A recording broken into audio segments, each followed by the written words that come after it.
and it's really special for us to present here. I mean, we are on Zoom.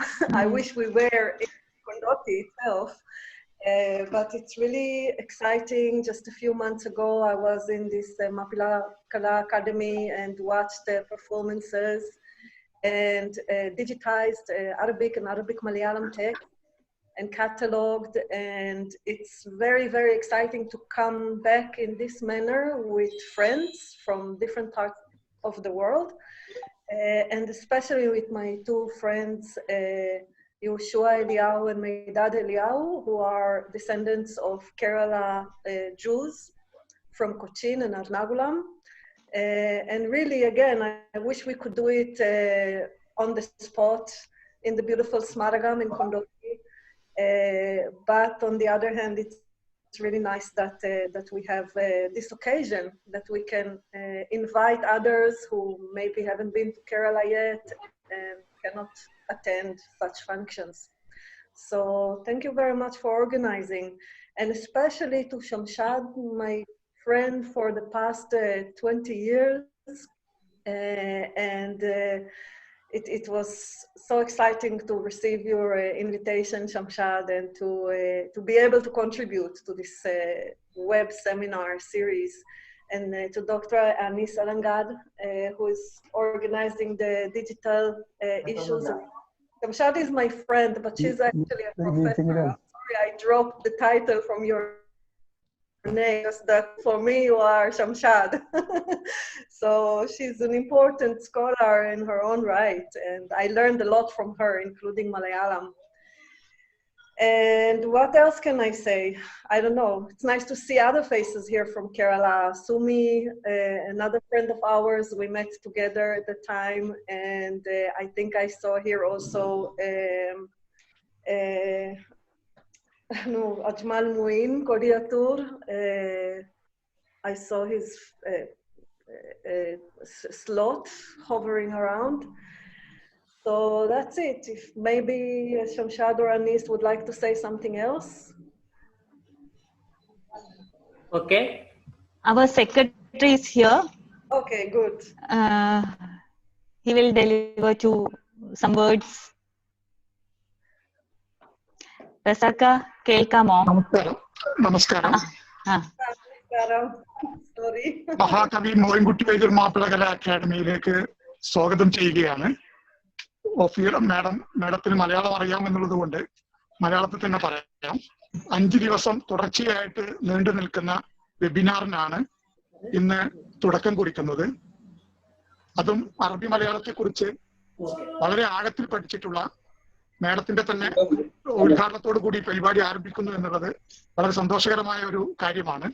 തുടർന്നുള്ള 5 ദിവസങ്ങളിലും വ്യത്യസ്ത വിഷയങ്ങളെ ആസ്പദമാക്കിക്കൊണ്ട് ഈ വെബിനാർ തുടരുകയാണ്.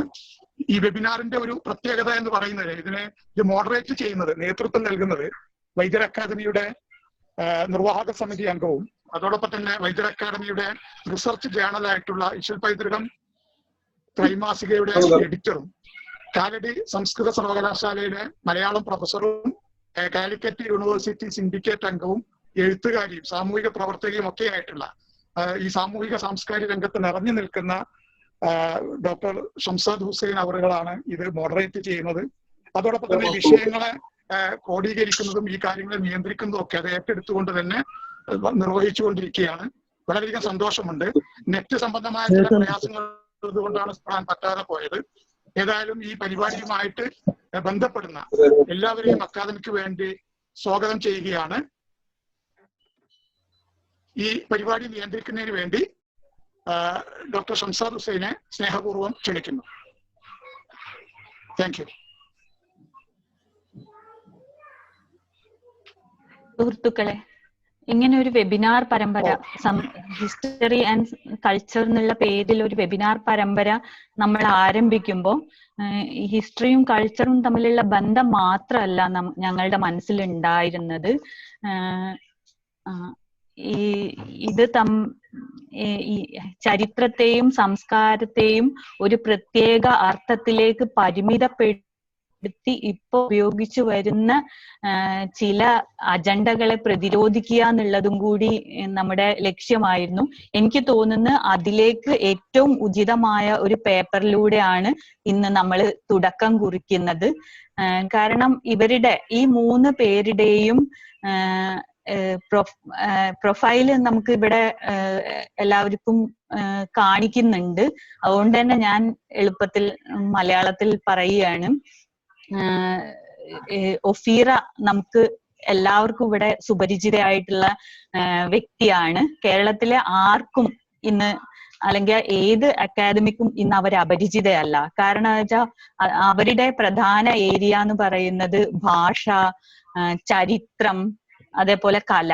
ഇത് മൂന്നുമായിട്ടും വളരെ സംവാദാത്മകമായിട്ടുള്ള ഇടപെടലുകൾ നടത്തിയിട്ടുള്ള വ്യക്തിയാണ് ഒഫീറ. അതുകൊണ്ട് തന്നെ കേരളത്തിൽ അവരെ പ്രത്യേകം പരിചയപ്പെടുത്തേണ്ട ആവശ്യമേ ഇല്ല. ഏത് അക്കാദമികേതര വിഭാഗവുമായിട്ടും വളരെ അധികം സംവദിക്കാനും ഇടപെടലുകൾ നടത്താനും ഒഫീറക്ക് കഴിഞ്ഞിട്ടുണ്ട് എന്നാണ് ഞാൻ വിശ്വസിക്കുന്നത്. അപ്പൊ നമുക്കറിയാം, ഇവിടെ സ്ക്രീനിൽ നിങ്ങളുടെ പുതിയ പുസ്തകത്തെ കുറിച്ച് കാണാം. കേരളത്തിലെ അതായത് ഞാൻ കേരളത്തിലെ ഭാഷ എന്ന് പറയുമ്പോഴും കേരളത്തിലെ ഭാഷ എന്നുള്ളത് മാത്രമല്ല, മലയാളി പലപ്പോഴും മറന്നു പോകുന്ന ഭാഷാ വൈവിധ്യത്തെ കുറിച്ചാണ് അവർ പഠിച്ചിട്ടുള്ളത്. അതുകൊണ്ടാണ് അറബി മലയാളം പോലും അവരുടെ പരിഗണനയിൽ സവിശേഷമായിട്ട് വന്നത് എന്ന് ഞാൻ വിശ്വസിക്കുന്നു. അപ്പൊ ആ തരത്തിൽ കേരളത്തിന്റെ തന്നെ ഒരു ലിംഗ്വിസ്റ്റിക്സ് പാരമ്പര്യത്തെ കുറിച്ചൊക്കെ പഠിച്ചിട്ടുള്ള വ്യക്തിയാണ് ഒഫീറ. ഇതിൽ ലീഡ് ചെയ്യുന്നു, അല്ലെങ്കിൽ ഈ പേപ്പർ ലീഡ് ചെയ്യുന്നു എന്നുള്ളതിൽ സന്തോഷമുണ്ട്. ഇനി മറ്റ് 2 പേരുടെയും കൂടി പ്രൊഫൈൽ നമ്മൾ നോക്കുകയാണെങ്കിൽ വളരെ വ്യത്യസ്തമായിട്ടുള്ള ഡിസിപ്ലിനാണ് അവർ വരുന്നത്. അപ്പം ഇതിൽ മേദാദ് ഏലിയാവു എന്ന് പറയുന്ന വ്യക്തി ഒരു കലാകാരനാണ്. അപ്പം അദ്ദേഹവും കേരളത്തിൽ മുമ്പ് വന്നിട്ടുണ്ട്. അങ്ങനെ ഒരു കലാകാരൻ എന്ന് പറയുമ്പോൾ നമുക്ക് ഇതുമായിട്ടൊന്നും ബന്ധമില്ലാത്ത, ചരിത്രമായിട്ട് ബന്ധമില്ലാത്ത എന്നുള്ള തരത്തിൽ മാറി നിൽക്കാതെ തന്റെ സ്വന്തം പാരമ്പര്യത്തെയും മൂല്യങ്ങളെയും കുറിച്ച് അന്വേഷിക്കുന്ന ചരിത്രബോധമുള്ള ഒരു പുതിയ തലമുറ നമുക്ക് നഷ്ടപ്പെട്ടിട്ടില്ല എന്നുള്ളതിന്റെ ഒരു പ്രതീക്ഷയും കൂടി നമുക്ക് ഇവിടെ ഉണ്ടാവുന്നുണ്ട്. ഇനി ജോഷുവ ഏലിയാഹുവിനെ കുറിച്ച് പറയുകയാണെങ്കിൽ അതാണ് നമുക്ക് ഏറ്റവും അമ്പരപ്പിക്കുന്ന വസ്തുത. കാരണം കേരളത്തെ സംബന്ധിച്ചിടത്തോളം ഈ തരത്തിൽ ഒരു എഞ്ചിനീയറിംഗ് ബിരുദം എന്ന് പറഞ്ഞാൽ ഈ ചരിത്രവും സാഹിത്യവും ഇല്ലാതെ അതിൽ നിന്നൊക്കെ അന്യവൽക്കരിക്കപ്പെട്ട ഒരു വിഭാഗം എന്നുള്ള നിലക്കാണ് പലപ്പോഴും എഞ്ചിനീയറിംഗ് ബിരുദധാരികളൊക്കെ പെരുമാറുന്നത്. പക്ഷെ അതിൽ നിന്ന് വ്യത്യസ്തമായിട്ട് പിന്നെ സ്വന്തം സംസ്കാരത്തെയും ചരിത്രത്തെയും പുതിയ തരത്തിൽ അടയാളപ്പെടുത്താനായിട്ട് ശ്രമിക്കുന്ന ഈ ഒരു പരിശ്രമം എന്നത് നിങ്ങളുടെ മുന്നിൽ ഞങ്ങൾക്ക് അവതരിപ്പിക്കാൻ കഴിഞ്ഞു എന്നുള്ളതിൽ നമുക്ക് ഭയങ്കര സന്തോഷമുണ്ട്. ഞാൻ കൂടുതൽ പറഞ്ഞുകൊണ്ട് സമയം വെറുതെ ഞാൻ നിങ്ങളെ പ്രസന്റേഷന് വേണ്ടിയിട്ട് ക്ഷണിക്കുകയാണ്. ഇപ്പൊ colonial biases and historical eraser the case of Cochin juice town എന്ന പേപ്പർ അവതരിപ്പിക്കാൻ പോവാണ്. അത് തുടക്കം കുറിക്കാനായിട്ട് ഞാൻ ഒഫീറയെയും ടീമിനെയും ക്ഷണിക്കുന്നു. ഒഫീറ, shall we start now? Yes, thank you very much. I'll just share the screen with you. Just a moment. Yes. So, if you just a moment. Yes. Some of you cannot see the full screen. You can minimize the pictures of the participants. Thank you very much, Shamshad, for this lovely introduction. And again, thank you for hosting us. So we'll just start and we will switch between us. I'll start and I'll ask colleagues to join us. Just a few words about this collaboration. You see, I'm a scholar of language and culture and ritual and so forth. I was never really interested in material culture. I don't know how to read it, and I don't know what to do with that. And I was also trying to avoid studying the history of Kerala Jews beyond a certain period. But Yoshua Eliyahu and Meidad Eliyahu, they started contacting me in different ways via Facebook, and also when I was still in Israel, we met in Israel, and tried to engage in some of the findings that they came up with in their own research. So basically, at some point, and we will tell you how, as we proceed with the presentation, we decided to collaborate on writing an article. And when Shamshad invited me to present something in the seminar, I thought that that might be a good place to start with this presenting in a webinar.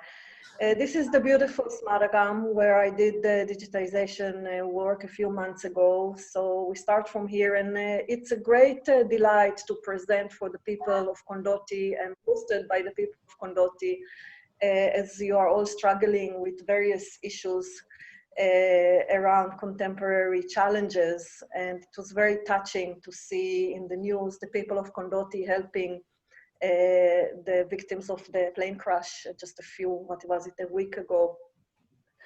So let's see how it works. Just a minute. I'm sorry about this slide. Oops, looks like I can't really control the present. Okay, so Meidad, please start. Thank you. Thank you.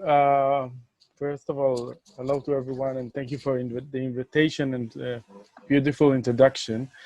As Firat said before, we met in different ways from interest, but let's start with the fact. The fact that is we started with this, let's say, public awareness to what we have today in Kerala, which is Jewtown and the famous Pardeshi synagogue, connected with the term white Jews, which we'll discuss later as a problematic term. But I think for many people it was, and it's still today, somehow the only synagogue that exists in Kerala. Until recently, I heard from the first sources that said this is the synagogue, that they were told in the Paradeshi synagogue that this is the only synagogue that exists in Kerala. But of course, our lecture is about different things. So here you can see the different, the Indira Gandhi visit in the celebration of the synagogue for 100 years synagogue in 1968. Recently, we had, in the end of 2018, we had the 450 celebrations. You know, this is what we have today. This is the public awareness about the Jews in general, in a way, in Kerala. Not everyone, of course, but many people. And of course, this is what the tourists who come to this very attractive area of Fort Kochi knows. You can go further with the lecture. Tell me when you would like to switch. Right. Yeah. So what we know today is that actually things were a bit different, or actually a lot of different. You can see on your left side the map of Marie of in Fort Kochi. If we go from north to south, so you can see the Matancheri Palace, the Dutch Palace, what's known to many is the Dutch Palace. Then you have the Pardeshi Synagogue. Both, there is a wall in between, so it's like one way, so you can go and get to the Pardeshi Synagogue. Then what we want to offer is, and we have some proof of that, of course, which we'll discuss later, is the Takumbarum Synagogue, which now is totally erased from the public awareness and from the physical facts in the streets. And then if you go south you will see the Moorish Karumbagum synagogue. And we also marked here Chambita Pali, which is connected to the to what we want to discuss today. And maybe Ophira, you can tell it here now or later. I can add a word or two. You see, there is a landscape of connections and interrelations and intersections between communities. And that's another issue. We're not going to get into too many details today about that. But another thing that got erased is the connections between the Jews and the Muslims of Kerala. And this is part of the colonialist bias. There are some historical disconnections that nobody is talking about and hardly anybody is aware of. And this proximity between Kadavumbagan Pali and the Chembita Pali, it has also significance in the historical memories of Jews in Israel today. And even there are traditions in Chembita Pali that it was a Jew, we believe it was from Kadavumbagan Pali, who donated the timber to construct Chembita Pali in the beginning of the 16th century. So these are some of the things we came up when we started seriously investigating what is happening with the history and the little bits and pieces that we started gathering from different sources. And I consider the Muslim sources, even such traditions, as very important to consider. And Mehdad, you can continue. Yeah, I'll add that if we are talking about cultural dialogue and different things that were raised, what I did together with Tawfiq Zakaria, which might be known for many of you, which is an activist and a scholar and a calligraphy artist born in Kerala, based in Dubai today. In the end of 2018, we did a project that marked the forgotten Jew town that I described in the map in the left side, and we draw a map, an alternative map to what people know as Jewtown and this Jewish area, which is basically only what people know. It's only maybe a quarter of what exists today. So we marked few places, and we painting a series of murals. You can see the link to the website we have on your right, Red Crown Green Parrots. And what I want to say, to add just in a sentence about that, is that working with Ophira and Yoshua just gave us a lot of many layers and details and facts to why this happened and how this happened and how many other sites were raised during that process. But the center for me was the Karumbagum Synagogue, which was a kind of an absurd mirror reflection to what happened in the other side of the same street, which for many people who don't know, that part of Fort Kochi, it's almost impossible to know that by themselves. So what's happened, in the end of 2019, 10 of September is, as many of you know, the synagogue new kind of facade, which was quite stable and new when we were working on that. This was kind of a concrete addition to the original building, was collapsed. Here you can see that this is a concrete and this is addition. Later on we'll show why this addition was needed. But the building collapsed, and of course the positive aspect of that is that attract a lot of attention to that was abandoned for so many years. Ophira, do you want to add to that? No, but we can perhaps continue just a minute. Yeah. So this is where we start. You see, this is our question.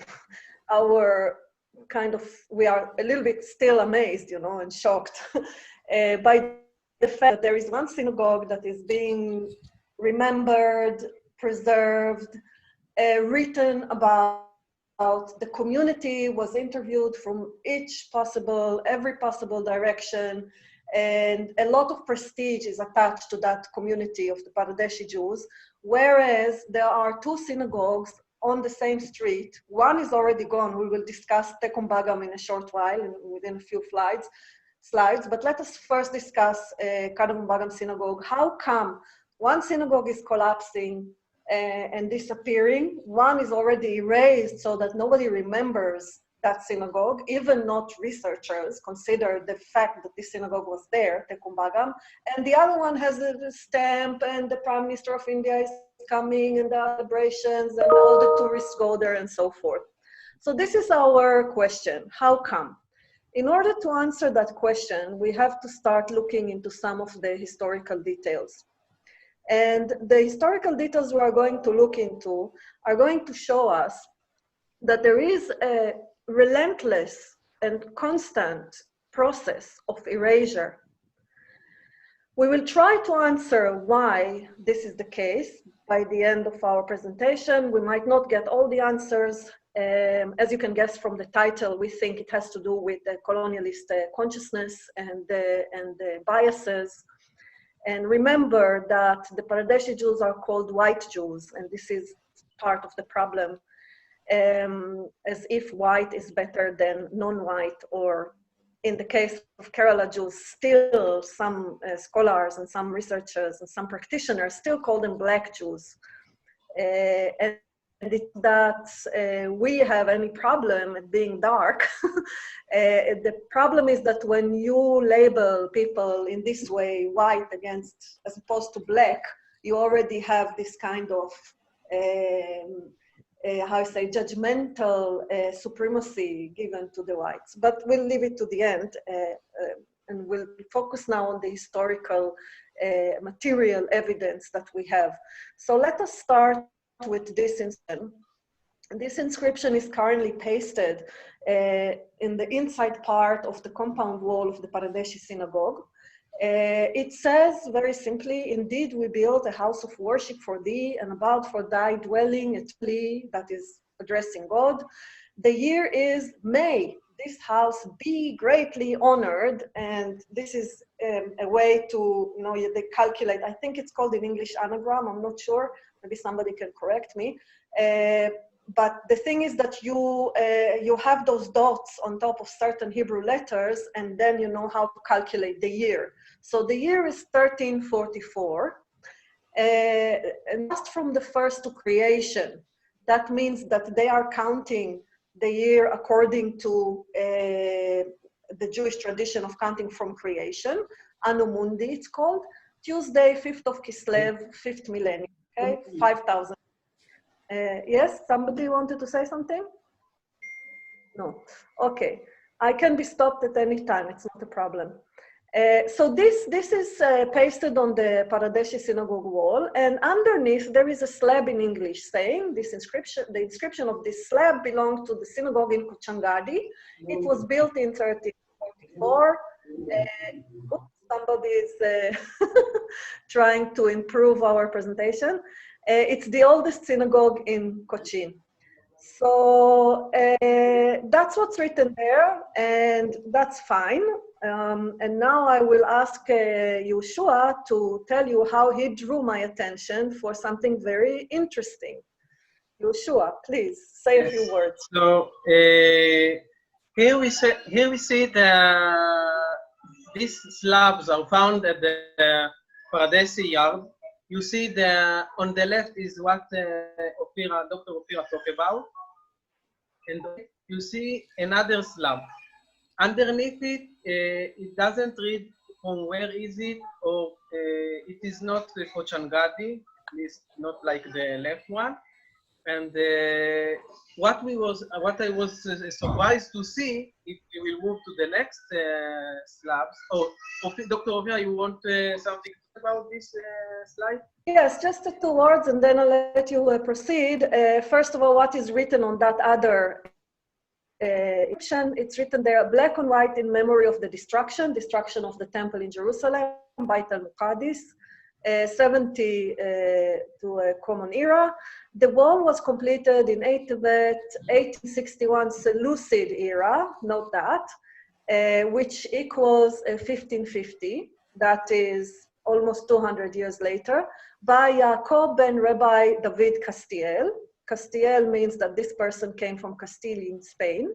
Half of the construction, rest in peace, probably rest in peace refers to the father, David Castiel, and half of it by the son of Rabbi Baruch Levi, rest in heaven. So son of Rabbi Baruch Levi helped completing the construction.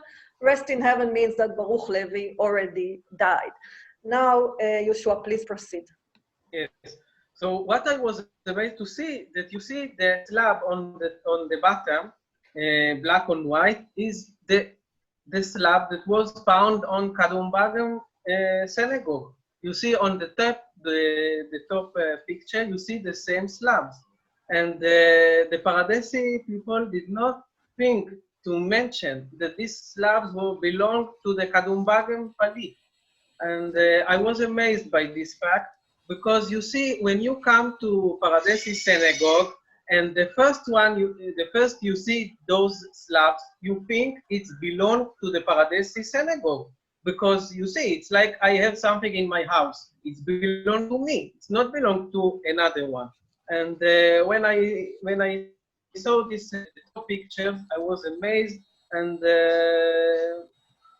Ophira, you can continue. So I will continue from here. You see, the point is, this is what, first Yoshua drew my attention to. He said, didn't you realize there is another inscription that is right next to this one? And I said, well, no, because that's, that kind of, when you go to the supermarket and they put things on the lower shelves that are cheaper, that's because they want you to not notice that you can buy the same thing, for less money. So this is the same kind of trick. They put an inscription here saying, this is from 1344 and it belonged to Kochangadi synagogue, right? And the next slab, they don't want you to notice really, right? And they don't write where it is from. I started digging in all kinds of catalogs, and there is a very famous catalog that actually all researchers of Kerala Jews work with. It's the David Sassoon catalog of Hebrew and Aramaic inscriptions from India. It was compiled by David Sassoon, a very wealthy Iraqi Jew who came with the British to India, and he had also some business in Cochin. David Sassoon writes that this inscription of 1344 was found in Kadavumbagam synagogue attic, upstairs. But he writes that inscription, the 1344 inscription, was brought there by the Kadavumbagam people, okay? Because the Konchangadi synagogue was destroyed by Tipu Sultan in the late 18th century. I see Shamshad already is making some face. Now I ask you in Kondoti, did Tipu Sultan ever reach Cochin? Can anybody tell me? Because I was really asking this question. Shamshad, can you tell me, did he reach Cochin? Yeah? Okay, I will open. I think he didn't, right? He reached only central Kerala. If I may, I don't think he did. I've studied the history of that. I don't think he did. Thank you very much for that. That's what I thought. I was really looking into some evidence. So then, that's where I became really suspicious. I said, okay, who told this to David Sassoon? Obviously, David Sassoon didn't know the history. Somebody told him. He didn't check sources. So somebody told him that the inscription did not belong to Kadavumbagam synagogue. When Yoshua showed me that picture, okay, I think both inscriptions, I think this is the likelihood of the story here, that both inscriptions are from Kadavumbagam, and Paradeshis just didn't want to attribute the original ownership of the inscriptions to Kadavumbagam synagogue. And this whole story about Kochangadi, there probably was such a synagogue. I am not, there is only a legend, and only some people say that my grandmother pointed at this structure and said, this is the Kochangadi synagogue. And Kochangadi is the name of the neighborhood, and probably that's where Cochin started from. Maybe there was a synagogue there, but maybe Kadavum was there all at the time. Maybe Kadavum is indeed the 1344 synagogue. Why not? And from my acquaintance with the history of Kerala Jews, none of the other communities, Jews from the other communities, are not in the habit of carrying inscriptions from one place to another. This is part of the problem, you can say, that they don't.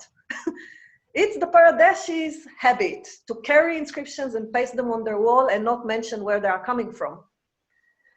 I think one question, Ophira, that we should ask again and again is what they lose from putting the same, description under the stolen or the taken whatever inscription from the Kadambagam synagogue. Of course, they could do the same thing, but something, if we see and we know that in the Paradeshi synagogue there is a historical awareness, but it stops somewhere, and this is where we are coming to actually this gap. Precisely, yes. Thank you for that. So that's one thing where precisely this inscription is coming from. We know now that it was found at the attic of Kadavum. We know that another inscription was taken from there. And we know that the inscription, the 1344, is dated Anno Mundi in the 14th century. And also those of you who know the history of Kerala, 1344 is 3 years after the Cochin port was opened by the tsunami of 1341.